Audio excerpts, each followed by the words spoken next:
This is Brenda Starr with BackStage360. I'm here at the House of Blues in San Diego here with Bobby Blitz from Overkill. How you doing? Hello, boys and girls. Hello, Brenda. Doing well? Awesome. So they kicked off the tour.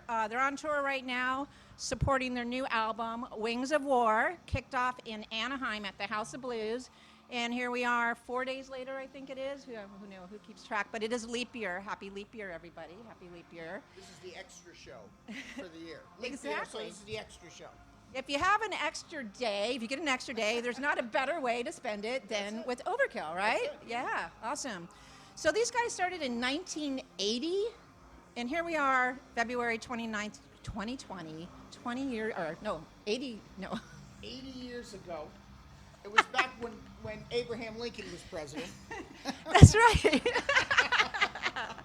No, I wanted to get you to laugh, because not only do you have a unique voice, but you have a unique laugh, and probably the best laugh in metal. Have you been told that before? There's a guy who used to work for us who had passed last year, and I always remember this when he said, he goes, "Wherever I am in the building, I know if you're in there or not, because I can hear you cackling somewhere off in the distance." So yeah, I've been told that it's quite a unique laugh. Yeah. But I can't just do it on command. It's got to be something to trigger it. Yeah. So Are you ticklish?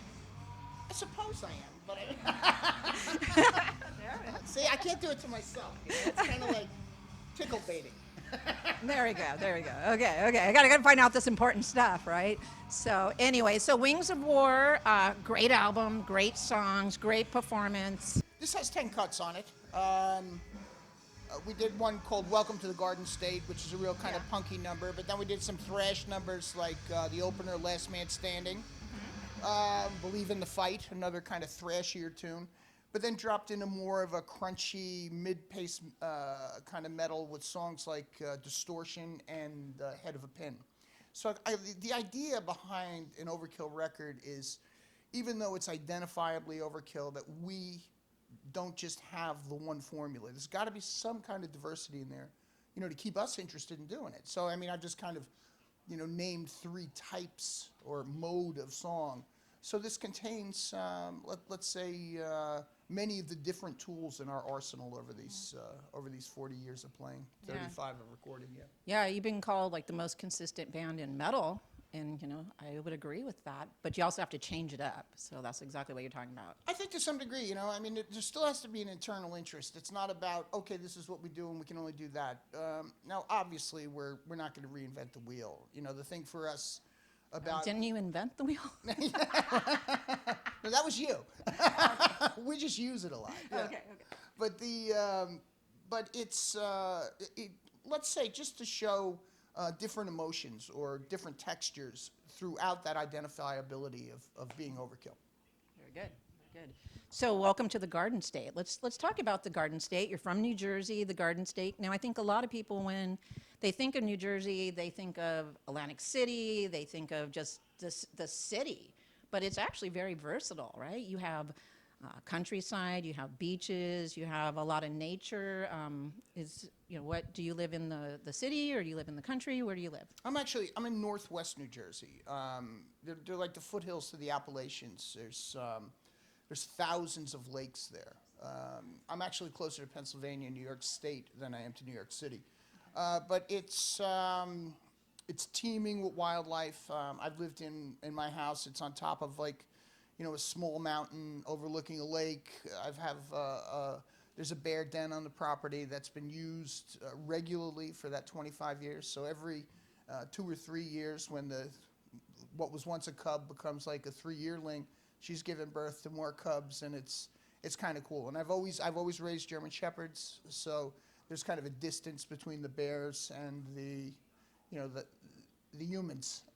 The dogs make sure that they stay on the other side of the fence. Oh, wow. But occasionally they'll come up. You get what's called nuisance bears that go after the bird feeders, or try to get into a house up there. But they're really docile animals. They're really more foragers than carnivores, or they're not. I mean, they'll eat meat, but they're not going to attack and kill for meat. So you don't feel like they're going to go after your dogs? No. I mean, they'd rather not have the fight. I mean, I've never had an issue.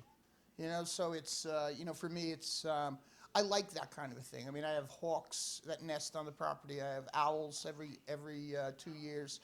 So, I mean, that's part of New Jersey in the Northwest, you know, and then you go east of me about 60 miles, and there's the George Washington Bridge into, you know, the gateway of the world, being New York City to some degree, because it's the original melting pot of the states, and as diverse as it ever was. So you kind of have the best of both up there. But as you start going south, when you're on the west side, it's really all countryside of New Jersey. And on the east side, it's a little bit more of a metropolis, but then you get down to the Jersey Shore, which is just some of the greatest beaches. Listen, I know I'm talking to a California girl, and I'm not going to convince you, but the Jersey beaches are good fun for all of us. It's boardwalks, and it's cottages right up to, 100 yards of sand, 200 yards of sand, the jetties, the dunes, the grasses, the great bars, the carnivals. You're letting out all the secrets Jersey's here. got a lot of stuff, it was a nice place to grow up as a kid, because you had the mountains where you could go fishing and skiing and hunting, but you also had the Jersey Shore.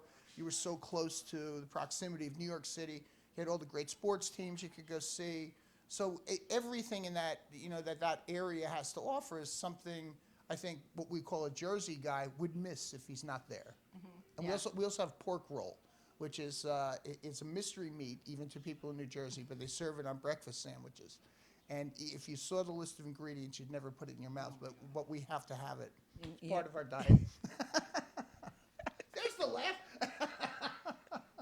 Mine's kind of quiet, but anyways, yeah. So, well, cool. Well, thanks for sharing that with us. I know that's one of the songs, Welcome to the Garden State, and you're now in the Golden State. I don't know why they call us the Golden State. I guess it's a gold rush, right? Oh, maybe the Golden 1849. Golden Arches. Golden Too many Arches, the Golden McDonald's. Arches thing. That's right. Ray Kroc was California.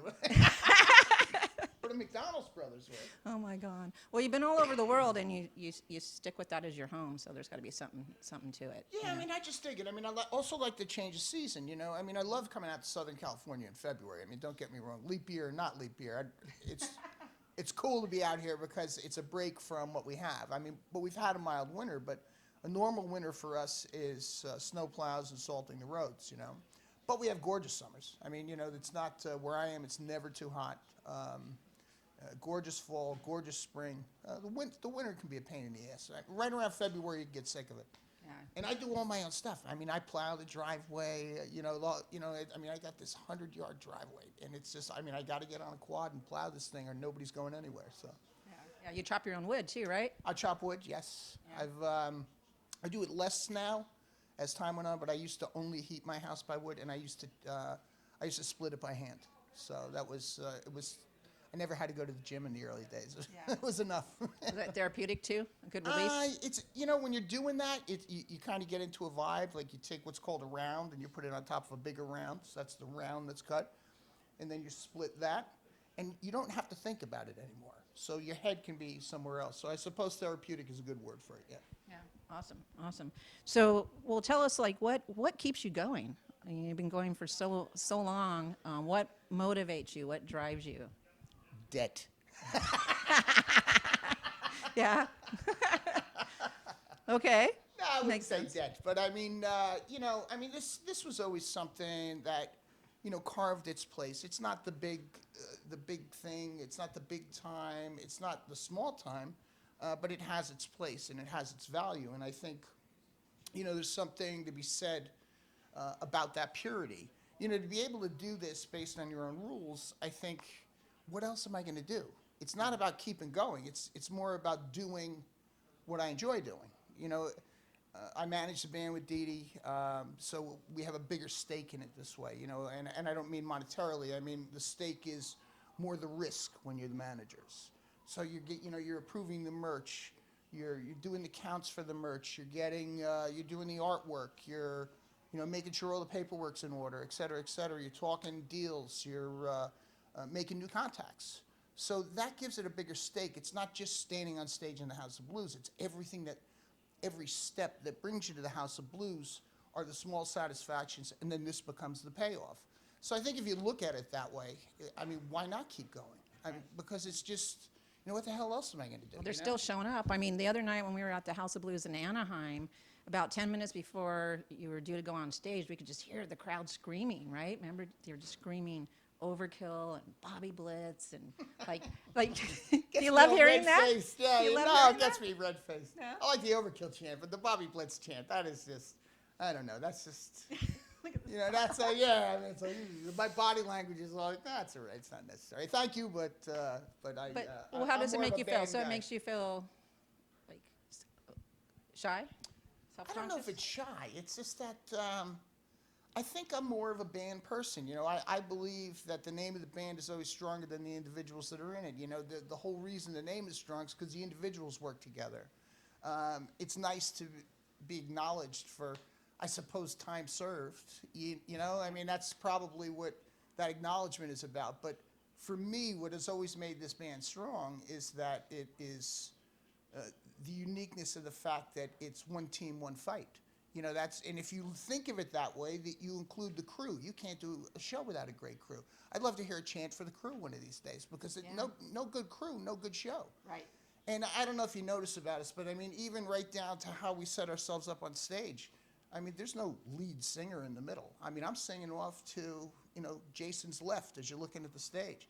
Jason's in the center and the back. So it's 4 evenly spaced dudes across the front, drums in the center. It looks more like the front line of a football team than like, oh, look at me, I'm the lead singer. Yeah, Who gives yeah. a Well, yeah, you definitely have that band vibe, but Yeah. you'd have a unique voice. It would be really hard for them to put somebody else in. You're not replaceable, in other words. They better fucking not. I'll tell you that. Then I don't know what I'll do. Oh, I know what I do. Yeah. I'll collect on those debts. That's straight Jersey right there. There you go, right? I bet you know some people. Oh my gosh. Well, so then that brings a question to mind. If you were, let's say Overkill, you were done with Overkill, what band would you most want to go, established band that we would all know, what band would you like to go in and sing for? Oh, geez. I mean, that's like, I mean, I have so many bands that I love. I grew up on this stuff, Some of my favorite singers are like Gillan. I mean, of course, Halford, I was always a big Dio fan. But I also like some of the hardcore stuff. I mean, I've always considered Overkill kind of a blend between Judas Priest and Agnostic Front. It's almost like it's almost like vicious talent. But who would I sing for? I don't know. I mean, I'm doing stuff now with the Metal Allegiance guys, which is a hell of a lot of fun. I got something coming out with Phil Demmel, Mark Mengy, and Mike Portnoy called BMPD, which is it's called Made in America, the 1970s. So it's kind of a take on, that era of music that was a bridge for a lot of people back then to the pre-heavy metal days, But they were the bands that, excited or, oh geez, I'm not going to say started, but for sure got people thinking to take it to the next level. So I think that's going to be a really fun project. And and it just got signed. It'll be on Napalm Records, out on the 12th of June. Wow. So what stage is it in now? You've done all your... It's all done. Wow, Yeah, okay. yeah, the whole thing's done. And say what it's called again? BPMD. It's the initials Blitz, Portnoy, Mengy, and Demmel. Okay. Yeah. Very good. Yeah. Wow. Just a simple, like an old school kind of way of doing it. So it's, but it was a heck of a lot of fun to do. So Yeah. And the Metal Allegiance thing, I'm sure that's fun. How often do you it's like do a something with that? drinking party. You know what I mean? It's just like a big drinking party. It's like they drop you off the Metal Allegiance house before rehearsal, and everybody stops at the refrigerator first. To say, oh, look at this, they filled the whole place with booze again. It's a good time though. I mean, they're all good guys. There's nobody has any airs of I'm better than you kind of a thing. They all just want to play, make good music. So it's enjoyable to play with such talents. Yeah, I got that from just being around you guys, the House of Blues during NAMM.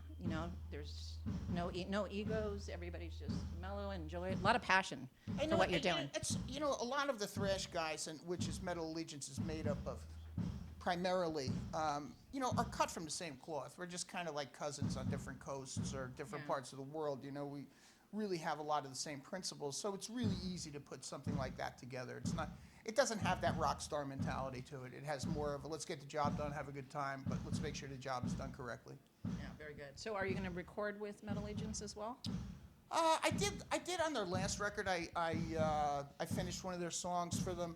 Actually, just rehashed it. They had the song itself written. I rehashed the lyrics and the melody lines. They asked me to do it for the future. I said, yeah, sure. Whatever you need. I mean, I kind of like doing that. I mean, I like the Overkill stuff, but I think that As time has passed, we tour just a little bit less every time. You know, I mean, we still do 2 runs, U.S., Europe, and we'll be hitting Asia and Russia again this year, and we do a couple of cruises, a whole bunch of festivals. So there's going to be 100 shows or so for the duration of the record. But if we tour less, I like to fill that idle time with music and hobbies. And music is really one of my hobbies, and it's just not just my business. So. Yeah. Okay, cool. So at the show, you told the audience, "Don't be a pussy." You drilled that into them, right? So what does that mean? Well, you know, I've always had a way of understanding lines that you don't have to kiss everyone's ass, or you don't have to berate them to get reactions out of them. But somewhere in between kissing their ass and berating them is just a good way to arouse a great time out of them. If I say to that audience, "Don't be a pussy," there's not one guy in that audience that said, "Who's he calling a pussy?" It's putting a big smile on his face, and then I say, "Did you hear me?" And they go, "Yeah," and I said, I'll repeat myself, "Don't be a pussy," and then that cheer is, twice as loud. So, the point is that bands of this era and thrash bands always depended on audience involvement. That it had to be over the top, and we kind of feed off that energy. That's really the drug up there. Yeah. So I think my banter just kind of works for Overkill because it's somewhere between humor and mocking, but it's always done in good fun. Mm-hmm. Yeah, exactly. And I mean, well, your crowds are mostly male. What is the percentage male to female? Would you say? What has 2,000 legs and 2 tits? An Overkill show. An Overkill show. No, I mean there's some females. Of course. Yeah, and you got the female shirts. Thank you, because nothing worse than guy concert shirts for a girl. So I mean, I got the shirt. They're good pajamas, right? The guy shirts. Right. Yeah. Exactly. But you know what's funny? Did you know that pussy is short for a longer word? So read this. What does it say? Weak and cowardly, not brave, frightened of taking risks. So that is where it comes from. Okay. So yeah. So how did it get down between the legs of women then? Well, because there's a lot of risk without pussy. So I always thought, going in a bad area. Yes. Well, no, because I mean you pet a cat. Pussy. I guess, yeah, okay. So it really has nothing to do with this. Well, it does here as far as, but that's not how you're calling it. You're not telling two them separate definitions. Yes, exactly. Okay. You have 2, right? Because one is being a coward. You're basically telling them be brave. Yeah, don't be a coward. Right? Yes. Yeah, don't be a coward. Like, don't be a kiss ass, right? But you're not telling them don't be a cat or don't be a girl. That's correct. Because you know what though? Because that's something separate. As far as being brave, you got brave females. I mean, there's no doubt. Yeah, I mean, look at Catwoman. Yeah, look at Catwoman. Look at Catwoman. Right? She's a brave. She's a brave female. Looks good. Yeah. Looks good too. Yeah. There you go. No, there's plenty of brave females. Right. I mean, listen, the military's full of them, and houses across the states where women raise children and women who blaze their own paths. I mean, you have to be brave to do all 3 of those things. So. I think we're in an era right now where it's not brave women or brave men, but it's for sure brave individuals, but which really covers both sides of it. Yeah. Well, yeah. It takes courage to live your best life because otherwise you're not going to take those risks. I'm sure you've taken plenty of risks. Courage and a fast motorcycle. That's right. There you go. Yeah. So do you have a motorcycle you want to tell us about? Yeah, I got an old Harley. Well, it's an early Evolution engine, Evo. It's 94. It's worked up real nice. I mean, I have it lowered. It's kind of call it a dick dragger. So it's, but I got a lot of friends who are mechanics, and we do a lot of the work on it ourselves. Change the pistons so it's a little lighter and so it makes the bike faster. Bigger compression, smaller head gaskets. But it's it's a neck snapper, but it's it's not like the Harleys you see on the road today. It looks more like one of the older school Harleys. So it's a lot of fun to have. I have that. I have some old Chevrolets at home too. I like fast things. So yeah.